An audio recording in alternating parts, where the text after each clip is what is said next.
ได้คุยกับเพิ่นน่ะเพิ่นว่าน้องบ้องห้องได้เพิ่นว่าเพลงนั้นพี่น้องเนาะบัดนี้สิให้น้องบ้องห้องเพลงพี่น้อง ทางนี้เด้น้องบ้องเด้ บู้ละ ได้ข่าวได้ได้ข่าวได้ข่าวได้ข่าวว่าน้องอภรเพิ่นว่าเจ้ากะสิห้องเพลง ว่าหยอกเพิ่นซื่อ แหม ๆ เคยห้องอยู่บ่น้องมองแต่เกิดมาเนี่ยเอาเลย เคยห้องอยู่บ่เคยห้องเพลงอยู่บ่แต่เกิดมาเนี่ยแบบว่าห้องเพลงมันสุดเลยเลย บ่ จะห้องลีนธรรมดานี่ โดย อ๋อบัดนี้แล้วจะสิห้องเพลงให้มันสุด เอาบัดนี้พอได้เสียงเพลงบัดนี้น้องบ้องบ่เสียงเพลง อันพอ เพลงยัง เกือแฟนมาจังได๋ กาแฟนวันจังใด โดย จัดไป ผู้ใดต่อไปเนาะบัดนี้เนาะเอาจัดไป อดีตอายเด้ผัวแฟนว่าจังได๋จึงลอยมาได้ทุกวันในยามเรานั่งข้างกันอายบอกคนทางบ้านจังได๋เอางานบางหน้าแม่นบ่หรือเอาอย่างน้อบางใจ ถ้าบ่รู้ตนแฟนอายแก่ยันน้องอายแน่เด้อ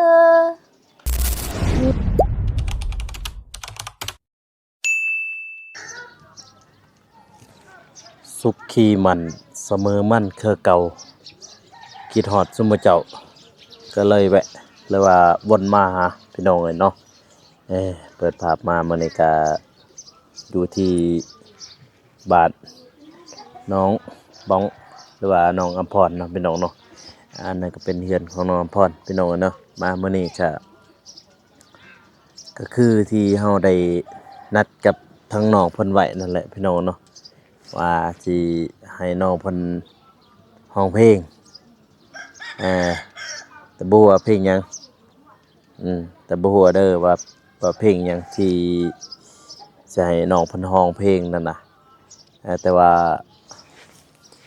ได้นัดกับน้องเพิ่นไว้เรียบร้อยนำพี่น้องเนาะอันนี้ก็อยู่บ้านของเพิ่นพี่น้องอันนั้นนั่นเป็นบ้านของน้องอำพรพี่น้องเนาะพี่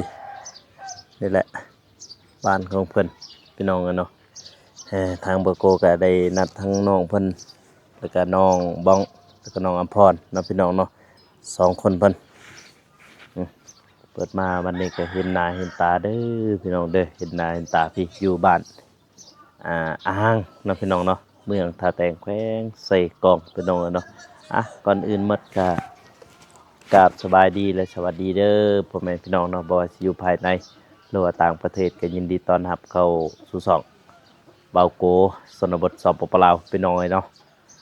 มามื้อนี้ก็มาหาทางน้องๆเพิ่นนี่แหละเนาะพี่น้องเนาะแล้วก็น้องอำพรแน่แล้วก็น้องบ้องแน่พี่น้องเนาะเพราะว่าก็หลายมื้อหรือว่าหลายวันเลยที่ทางเบาโกบ่ได้เข้ามาเยี่ยมยามน้องบ้องแล้วก็น้องอำพรพี่น้องเนาะแต่ว่าน้องอำพรเฮาก็มามื้อนั้นกับบ่าวนุ่งพี่น้องเนาะวันจักวันหยังละวันเสาร์บ่วันเสาร์วันอาทิตย์ลืมคือกันแหละพี่น้องเนาะได้เข้ามาหาทางน้องเพิ่นอยู่แล้วก็ทาง FC เพิ่นก็เข้ามาบ่อยๆแน่เพิ่นน่ะนักร้องเสียงดีเฮาพี่น้องเนาะเพิ่นร้องเพลงก็ม่วนพี่น้องเนาะแต่ว่าบ่แม่นแต่ว่าผู้เดียวเด้ร้องเพลงม่วนนั่นน่ะน้องบ้องกับร้องเพลงได้คือกันเด้พี่น้องเด้เพราะว่าตามที่น้องอำพรเพิ่นว่าพอเฮาได้คุยกับเพิ่นไว้นำพี่น้องเนาะว่าน้องอำพรแล้วก็น้องบ้องร้องเพลงม่วนบ่ม่วนคือกันพี่น้องเนี่ยแล้วก็มื้อนี้เนาะพี่น้องเนาะสิให้น้องบ้องเพิ่นร้องเพลงแต่บ่ฮู้ว่าเพลงหยังเด้พี่น้องเด้แต่ว่า FC เพิ่นก็คอมเมนต์มาหลายพี่น้องเนาะว่าให้เลือกเอาเพลงใดเพลงหนึ่งเพลงลาวก็ได้เพลงไทยก็ดีพี่น้องเลยเนาะแต่ว่าเห็นตั้ง FC เพิ่นคอมเมนต์ว่าให้ ให้น้องเพิ่นห้องให้น้องอัมพรเพิ่นห้องเพลงดอกว่าคืนค้อนแน่ของเอ้ยช่างน้อลืมชื่อเลยห้องลาวเฮานี่แหละพี่น้องเนาะเพิ่นห้องแต่ว่าสิให้น้องอัมพรเพิ่นห้องแต่ว่าบ่ฮู้ว่าสิได้หรือบ่เด้แต่ว่าที่ว่ากดได้แชทกับเพิ่นว่าได้คุยกับเพิ่นนั่นเพิ่นว่าน้องบ้องหันห้องได้เพิ่นว่าเพลงนั้นพี่น้องเนาะบัดนี้สิให้น้องบ้องห้องเพลงพี่น้องเนาะแต่ว่าตอนนี้บู้ละเราอยู่ไสจักอยู่เฮือนน้องบ้องจักอยู่เฮือนน้องอำพรเพิ่นทั้งสองคนจักอยู่ไสเพราะว่าเมื่อกี้ได้นัดไว้แล้วน้องเอ้ยเดี๋ยวโทรหาก่อน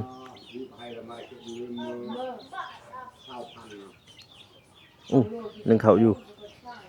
น้องอภรเพิ่นนึ่งเขาวว้ายมาบัดนี้แต่ว่าน้องอภรเพิ่นน่าจะนึ่งเขาวอยู่เฮือนสิบ่นี่แหละบ้านเราพี่น้องเนาะนี่เฮือนซานสาระกวนเป็นเอกลักษณ์หนึ่งเนาะพี่น้องเนาะในบ้านเขาเจ้าก็คือสาระกวนแต่ว่าทางลาวเฮาก็สิเอิ้นว่าวัดพี่น้องนะ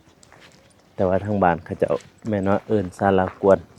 ยามไปเฮ็ดไปคลองก็แม่นว่าอยู่เทิงนี้พี่น้องเอกลักษณ์ของชนเผ่าพี่น้องเนาะเดินไปตองทางฝั่งไทยบ่ฝั่งไทยเกินมาเดินไปตองพี่ละเฮือนซานโอ้กาแฟ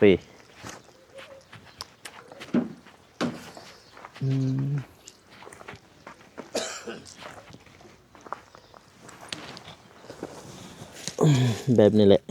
กาแฟที่ตากอยู่เฮือนไว้นั่นเขาหลักเอาไป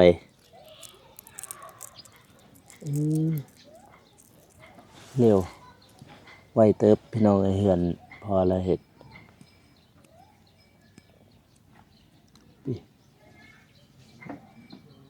นี่เฮือนใหม่เฮือนเก่าเหรอตะกี้ก็อยู่นี่พี่น้องเนาะคนใหญ่ไปเจอนั้นเรากูมักยำมันนี่ยำกาแฟนี่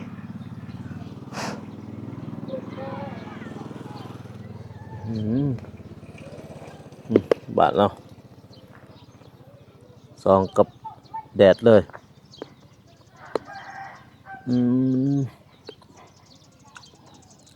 ทางภาคคือแจ่มใสแหละมักยำแบบเบากูมักยำ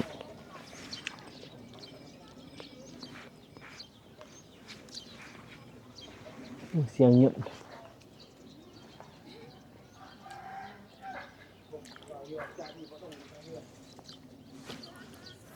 เนียนบอกเก่า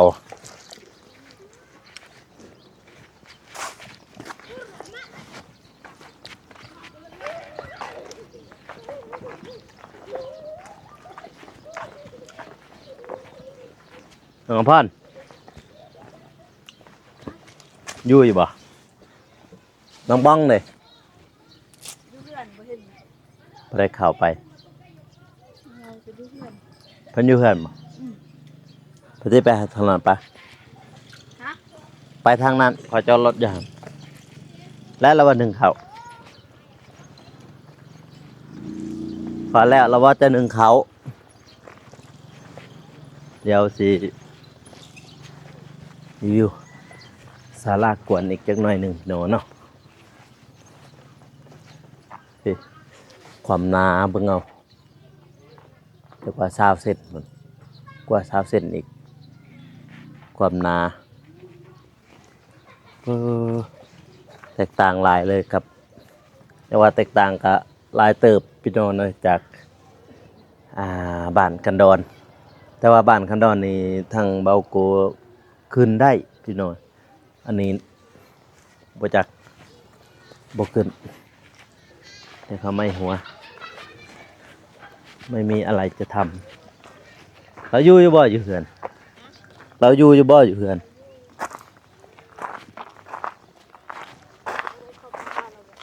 บ่ก็คือเราจะอยู่นำกันน่ะ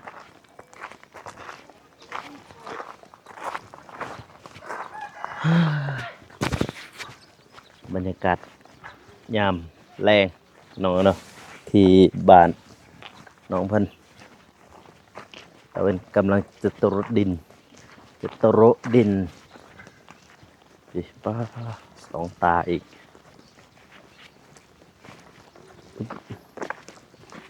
นอนมาจักน้องบองนอนมาจัก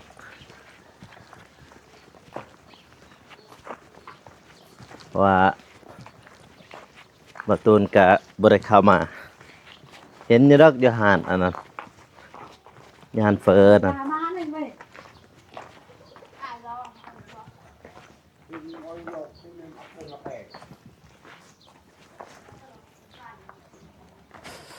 โอ้หลักอยู่บ่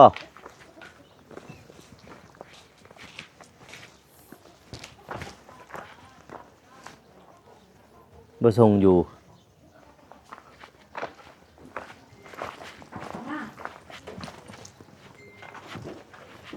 ตื่นมีเรื่องแล้วแจ็คบ่ได้บ่ได้ใช้งาน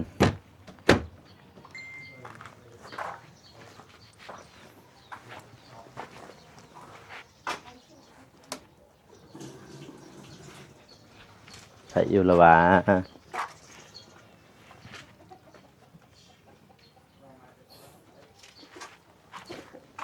ตื่นแล้วบ่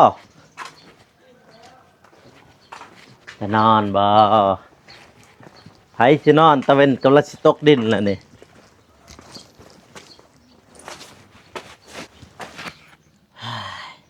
อันนี้ฮอดอ่าอ่าคนดังเลยนี่คนดังดึงคนดังกำลังตื่นนอนเลยดินอนบ่สบายดีเด้อ นอนบ่น้องบอก โดย อืมประตูนมาหานอนแล้วเนาะ นอนแต่ว่าลืมตื่น เออแต่ว่านี่จึกโมง4 โมง5 โมงเขาบ่ให้นอนแต่เป็นตกดินเลยคลำเพราะคนได้ยินทางป่าเขาได้ว่าตะกี้พวกป่าแปลว่าถ้าเป็นตกดินก็บ่ให้นอนคลำเขา เท่านี้ก็คือกัน นั่นบ่ คือกัน เออต้องตื่นแล้วนะแต่เป็นสิตกดินแล้วเขาตื่นแล้วบ่ให้นอนแม่นอยู่เฮานอนเบิดมื้อก็สร้างสมมุตินอนแต่เช้าฮอดแรงฮอด3 โมง 4 โมงต้องตื่นแต่เป็นมันสิตกดินนั่นเด้คลำเฮ็ดหยังบ่เกิดบ่เงยครับว่าตัวนั้นเด้ตามที่พ่อเฒ่าแม่เฒ่าเพิ่นว่าแล้วก็พวกป้าพวกลุงเพิ่นเนาะบ่ตูนโทรมาใช่บ่ก็เห็นเด้อยู่ไสกิก็เห็นเด้ว่าตื่นเด้ เห็นบ่ เห็น อยู่ใส่ อยู่หานเฟอ ใส่บ่ออกบ่ได้ หันกับบ้านเพิ่นว่า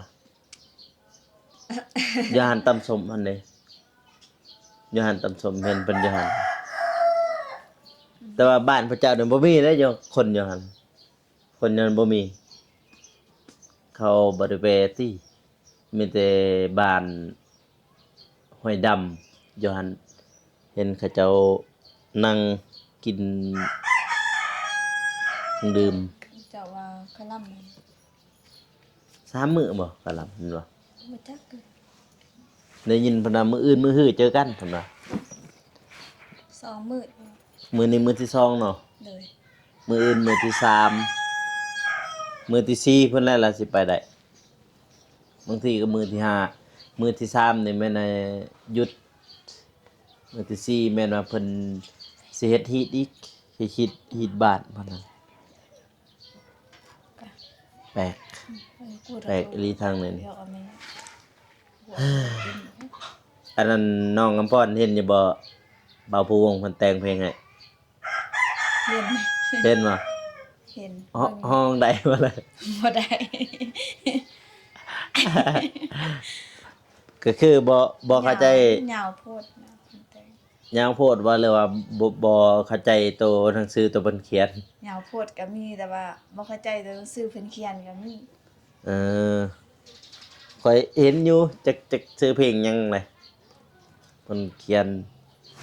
จักซื้อเพลงจังได๋เขาก็ลืมคือกันแหละ แต่เห็นอยู่เพิ่นเขียนในมือนั้นครับ ว่าแต่งเพลงให้น้องอภรทางนี้เด้น้องมองเด้ได้ข่าวได้ ได้ข่าวได้ข่าว ได้ข่าวว่าน้องอภรเพิ่นว่าจะกะสิร้องเพลง ว่าหยอกเพิ่นซื่อ แหม ๆบ่ได้เลย เอ้าเขาก็ว่าอุ้ยจะฟังเสียงน้องบ้องเด้ บ่ฮู้มันเป็นจริงนะ เคยห้องอยู่บ่น้องมองแต่เกิดมาเนี่ยเอาเลย เคยห้องอยู่บ่เคยห้องเพลงอยู่บ่แต่เกิดมาเนี่ยแบบว่าห้องเพลงมันสุดเลยเลย บ่ จะห้องลีนธรรมดานี่ โดย อ๋อบัดนี้แล้วจะสิห้องเพลงให้มันสุดเลย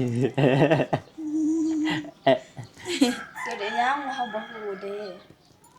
เอาก็ห้องเพลงให้มันสุด เพลงใดก็อย่างน้องอภรบ่ได้ห้องบ่ได้ซ้อมห้องบ่เพลงตัวอีหยังค่อยส่งดอก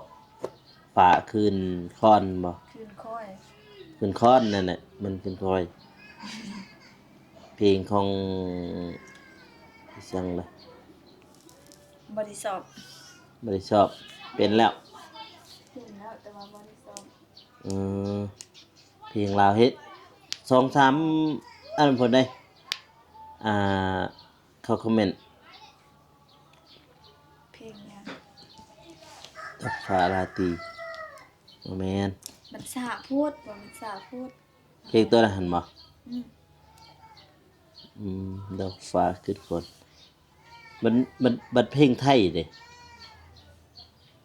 ตัวใดจะได้เพลงไทยอื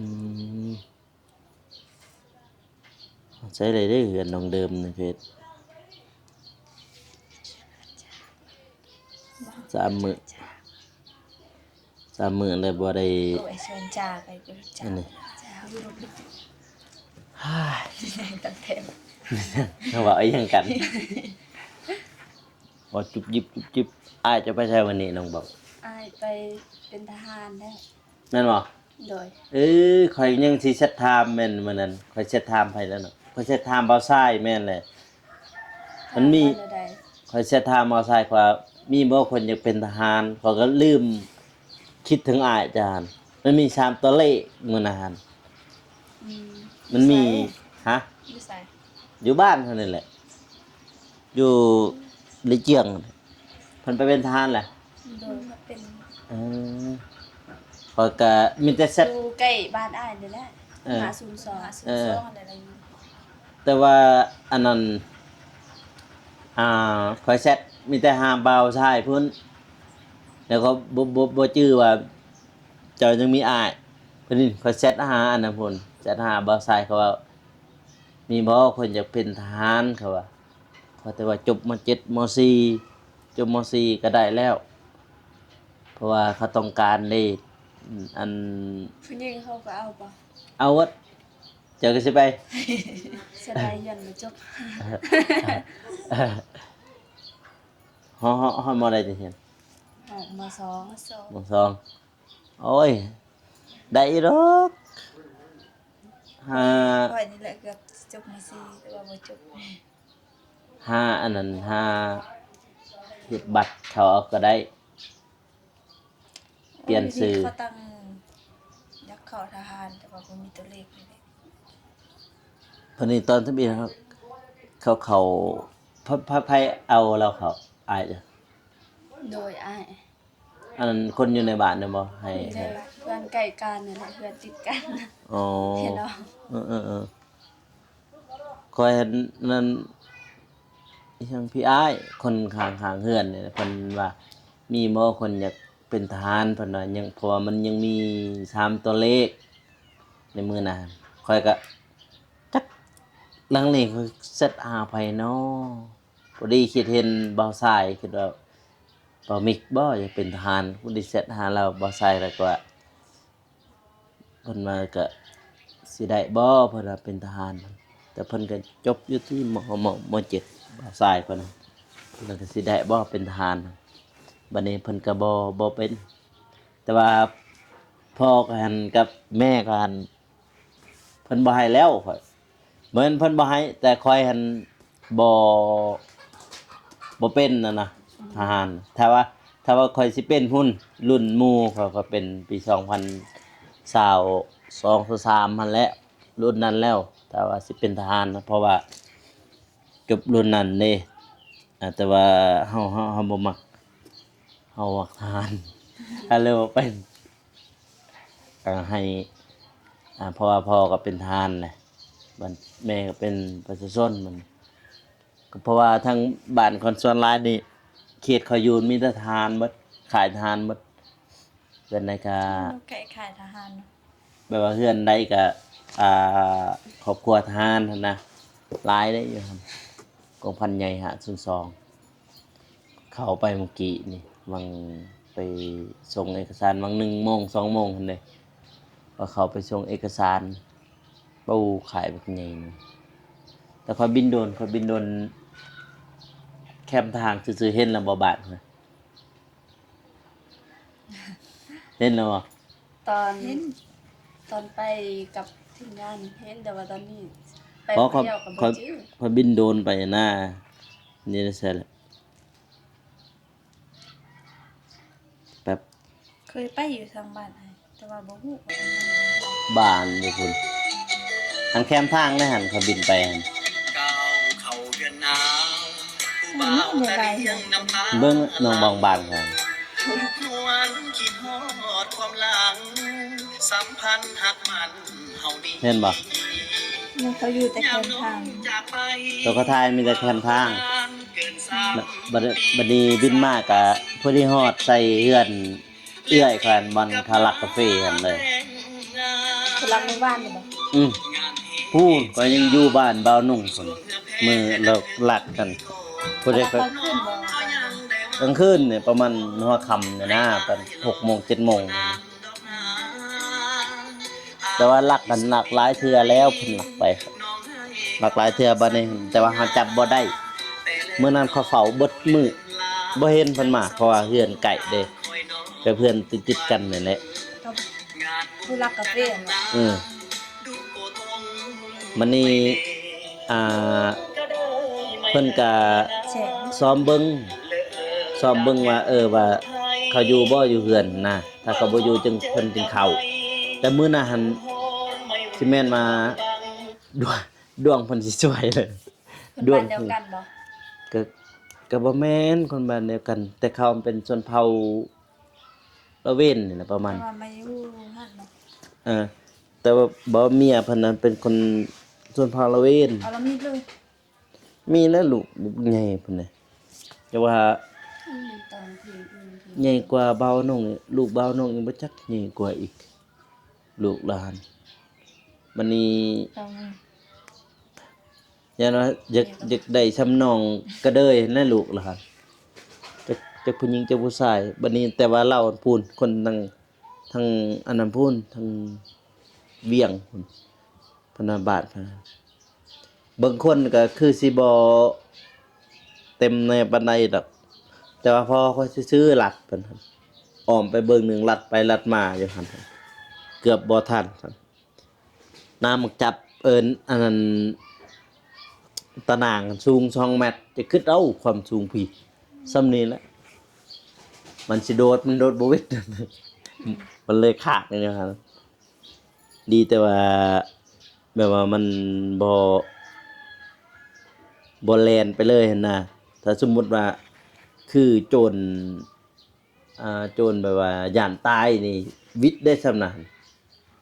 ามักจับสำนี้วิทย์เพิ่นโดดครับมื้อนี้หั่นแปลว่าพวกนั้นหั่นยอมแน่ก็ได้ยอมหั่นแหละติอีกติว่าตัวเองมาลักไก่มาเบิ่งไก่หายจังกระสอบก็มีอยู่ถือกระสอบมาแล้วก็คม เอากาแฟตัวละลักแห้งบ่ กาแฟแห้งนั่นแหละเขาตากจังซี่นั่นแหละตากไว้คือผู้จะตากแต่กลางบ้านนี่แต่ว่าต้นนั้นมักดำตากไว้อยู่กลางบ้านคือกันตากไว้แล้วบัดนี้เห็นเฮาล็อกเบิดเด้ล็อกเบิดเด้กระแจล็อกเบิดประตูหน้าบ้านก็ล็อกกันบัดนี้เห็นอ่าหลังจากนั้นเพิ่นหันปีนเอ้ามันปีนขึ้นมาแล้วก็มาควัดทำครึ่งกระสอบแล้วก็ไปขายบัดนี้นี่แต่เมียเพิ่นน่าจะตามที่เบิ่งมันน่าจะฮู้อยู่ดอกว่าผัวตัวเองหันรักกาแฟแต่ว่าเพิ่นก็ตีว่าตัวเองบ่ฮู้นะเบิ่งในคลิปมีแต่เพิ่นบ่เชื่อได้ว่าผัวตัวเองยอมไปเถียงในคลิปอีกบัดก็มันผัวมันญาติคอยอันผู้หนึงมันญาติหอยพอมาตอนนั้นก็หาไม้เลยหาไม้บัดนี้หันมันญาติมันนี่มันญาติแล้วมันนี่อันอีกอย่างมันคิดว่าคอยนี่มีปืนเงินกระทงตัวนึงเงินกระทงตัวนึงมันนี่หันเขาว่าเจ้าสิรับสารภาพบ่จะรักหาเทื่อรับนะครับรับมันมารับได้บัดนี้เมียมันมาเมียมันมากับแม่ย่ามันมามันน่ะตัวเองบ่ได้เอานะตัวเองบ่ได้รับนะมันน่ะตัวเองมาตัวเองก็บ่แม่นสิมาลักกาแฟ ไม่ลานเท่าไหร่ ปรับไหม5 ล้านกีบบัดนี้ทำเป็นว่าสิให้เพิ่นจ่ายก่อนแต่ว่าเมียเพิ่นว่าบ่จ่ายก็ได้เพิ่นว่าถ้าว่าผัวตัวเองหนีหรือว่าปบทางอื่นก็แม่นเพิ่นสิใช้แทนถ้ามีท่านเพราะว่าเป็นหยังคือต้องปรับไหมจังซั่นเพราะถ้าเป็นอีกอย่างก็เมียเพิ่นหั่นเคยมาลิ้นอยู่เฮือนเอื้อยค่อยนะเคยมาลิ้นอยู่เฮือนเอื้อยบัดนี้ก็จึงปรับไหมเอาถ้าว่าเอื้อยอันนั้นเมียเพิ่นบ่เคยกับเอื้อยเพิ่นบ่เคยลิ้นบ่หยังหั่นเฮาสิเอาเพิ่นเฮาเสียโลดมีแต่เอาเข้ากลุ่มขึ้นองค์การแล้วบ่มีแม่นติดคุก2 ปี6 เดือนสัปดาห์จะออกมาแต่คุกลูกจะใหญ่แล้ว ลูกจะใหญ่เติบแล้วสัมสาจะออกมาแต่คุกครับบัดนี้หันมันเป็นนั่นน่ะบัดนี้ก็เลยไม่เอากำหนด2 เดือนไม่บัดนั้น5 ล้านกำหนด2 เดือนเพราะว่าใน2 เดือนเพิ่นบ่ได้แล้วแม่นว่าส่งให้กลุ่มเอาเข้าห้องเอาเข้าคุกเลยให้มันหลับมันจืออยู่หั่นน่ะบาดเด้ปุกอัง แต่ละเทื่อเพิ่นมาถ่ายคลิปยังอันไหนยังเสียง เพราะว่ามื้อนี้ก็น้องเพิ่นได้อยู่มื้อนี้น้องศาลาอยู่หั่นน่ะผู้เดียวเพิ่นเลยอยู่แม่ก็ขึ้นทั้งผู้พ่อค่อยก็ไปเวียกเพิ่นอีกแม่แต่เพิ่นเลยยามจ้ะ เพื่อนฮะ อยู่เฮือนเอื้อยก่อนนี่มองเราหลักครับ น้องชายบ่เลยว่าน้องชาย น้องชายก็สมัยจักสิว่าประมาณอย่างว่าใหญ่กว่านั้นก็น้อยนึงใหญ่กว่านั้นมีแต่เพิ่นแล้วพาไป อันนั้นพาไปหัวไปสวนพาแม่ไปสวนแต่ว่ามื้อนี้แม่เราขี่นำคนอยู่อันนั้นขี่นำเขาเอาบัดนี้ใจพอได้เนาะฟังเพลงฟังเนาะ อ่านมาตัวของห้องไปห้องอันนี้ก็บ่ตัว ห้องคนละเพลงใดเฮ้ย ยกให้เพิ่นนี่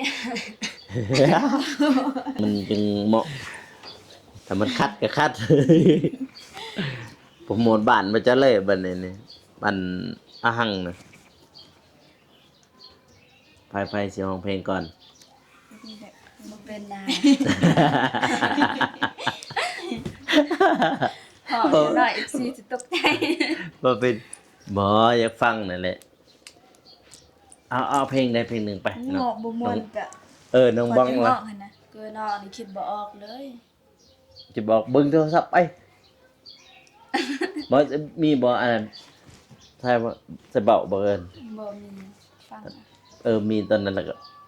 ฟังเฮาก็ห้องเลยตามนั้นมันจังได้แต่ว่าเสียงมันบ่ได้เขาเอาเสียงขึ้นมามันบ่ได้แต่เพลงเมื่อกี้นี่มันบ่ติดลิขสิทธิ์เมื่อกี้นี่ไผสิเอาก่อนยกมือขึ้น ไผสิเอาก่อนยกมือลง เบิ่งในโทรศัพท์เอาติเบิ่งในโทรศัพท์เอาได้บ่ บ่เป็นกะคนมันห้องบ่เป็นเบิ่งจังได๋กะบ่เป็น เสียงน้องบ้องเลยตอบแบบมาอีหยังแบบอ่อนแน่กันนะบ่เป็นดอกแบบคนบ่เป็น พี่น้องเอ้ยเอาน้องข้องเฮาลุยเพลงยัง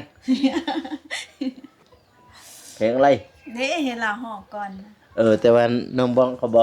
บอกไว้อยู่ในคลิปว่าสิให้น้องบ้องร้องเพลงได้เพราะว่าน้องอภรนะว่าเจ้าห้องเพลงก็ได้เพิ่นว่า โดยอันสั่นก็คลิปหน้าก่อนสิ นะ ซ้อมก่อน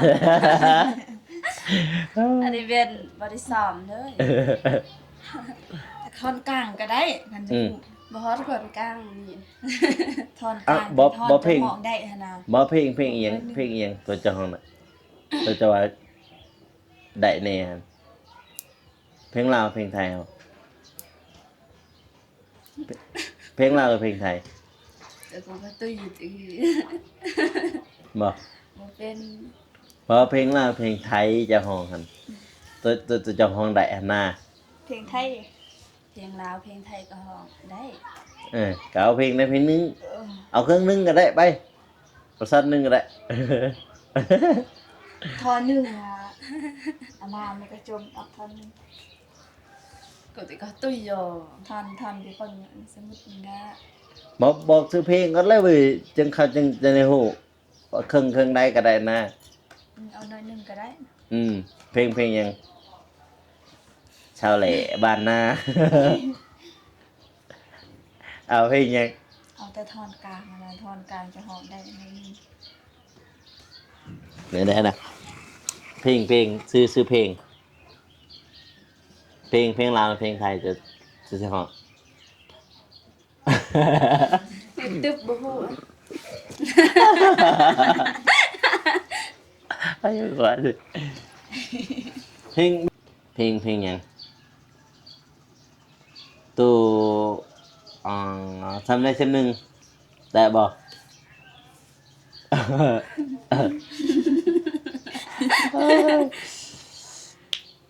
เอา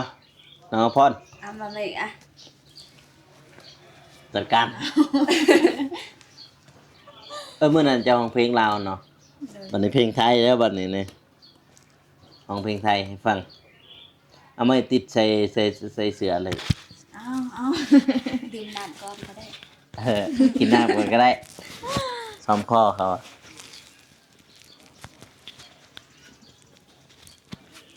เพลงยัง เพลงยังเบิ่งโทรศัพท์ตีมันมีเพลงยังเพลงยังบอกซื้อเพลงก่อนเด้อเพลงอะไร โอ้ยร้อง ฮะเพลงยัง บูจักสิห้องเพลง เพลงไทยก็ได้เพลงลาวก็ได้หรือจะส่องเพลงเบาแต่งมันบ่ ยังบ่ได้เบิ่งค่ะ บ่ได้เบิ่ง จักก็ได้ เขายังบ่ได้เบิ่งจึกเราเห็นแต่ครึ่งนึง แม่ป้าก็แต่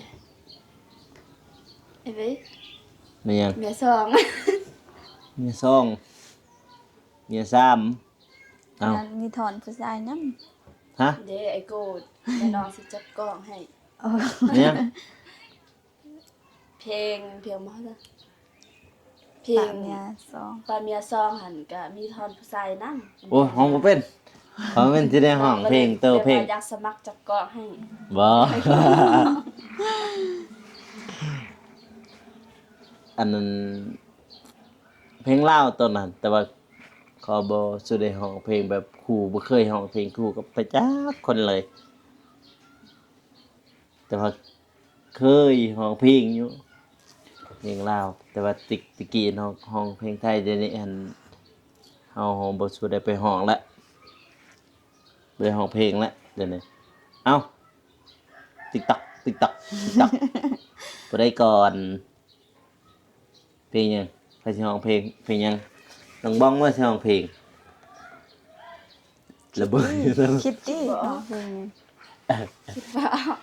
เอาสิยศให้เอา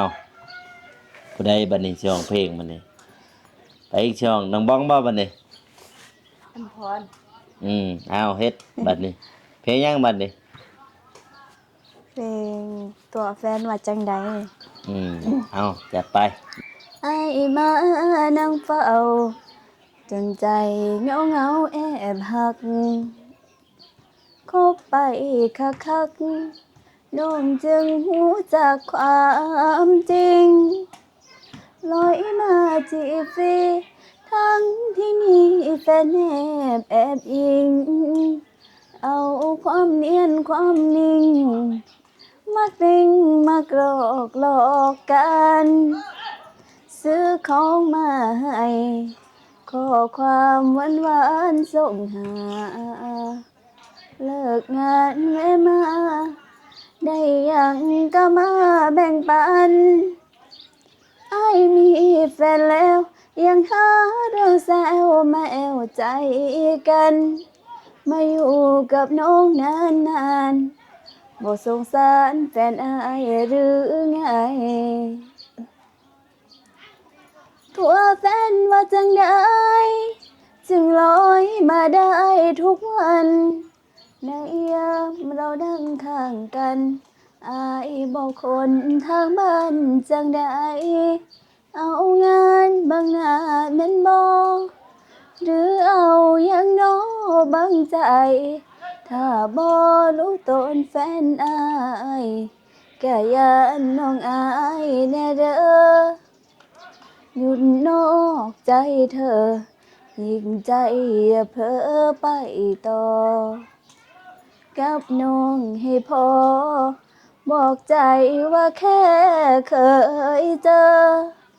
บ่แม่นบ่ฮักแต่ฮักบ่ได้กับหนุ่มเมียเพลอไอ้เฝ้ากลับบ้านซะเด้อเดี๋ยวคนทางบ้านเป็นห่วงเบิดแล้ว มาแล้วเหรอซึ้งจังเลย ซึ้งจนจะนอนต้องบ้องจนจะนอน บรรยากาศบ้าน บ่ถือกะ ถึกอยู่แล้วเหาะ ขอโทษ น้องบ้องเด้ท่องเพลงยังจะท่องเพลงยังติ๊กตักติ๊กตัก ไม่ชอบ เอาหอบหน้าพี่น้องนะให้น้องบ้องห้อง โอเคบ่โอเคบ่ เลย หอบหน้ามันต้องมีเด้อหอบหน้าเด้อมันต้องมีหอบหน้าพี่น้องกันเนาะมื้อนี้ก็มาเยี่ยมยามเพิ่นนี่แหละพี่น้องกันเนาะแต่ว่าบ่ตูนเพิ่นก็จักมื้อแล้วเพิ่นบ่ได้มาช่องบ่กับมื้อ โดย ช่องกับมื้อนี้พี่น้อง คาลำเพิ่นมาบ่ได้ ค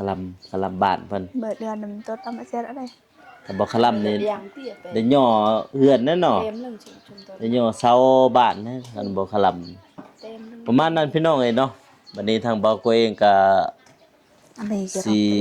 เอาโดรนบินบุมต่อแล้วก็เดินเนาะพี่น้องเนาะเบิ่งบ้านชงพี่น้องแล้วก็เปตองแล้วเปตองทางฝั่งไทยแต่ว่าทาง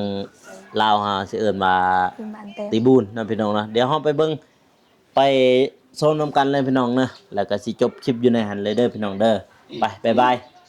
บ๊ายบายพี่น้องเดี๋ยวเฮาไปเบิ่งมุมสูงนำกันพี่น้องไป ฝากหวานแท้บ่าว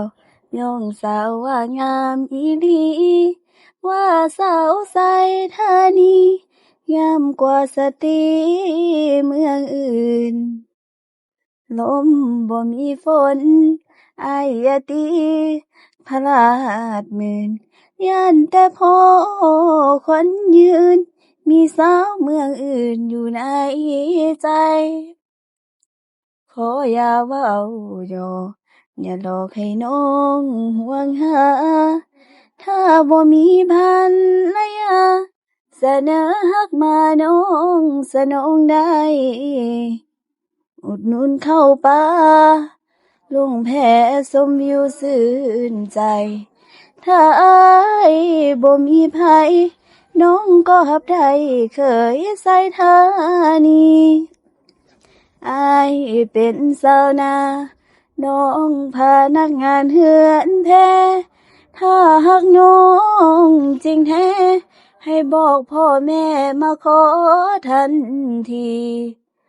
ค่าดองบ่แพงพ่อแม่น้องใจดีดีเป็นเคยใส่ทานีต้องมีใจเดียวฮักเดียวสัญญาก่อนจากอายจะกลับมาเฮือนแท้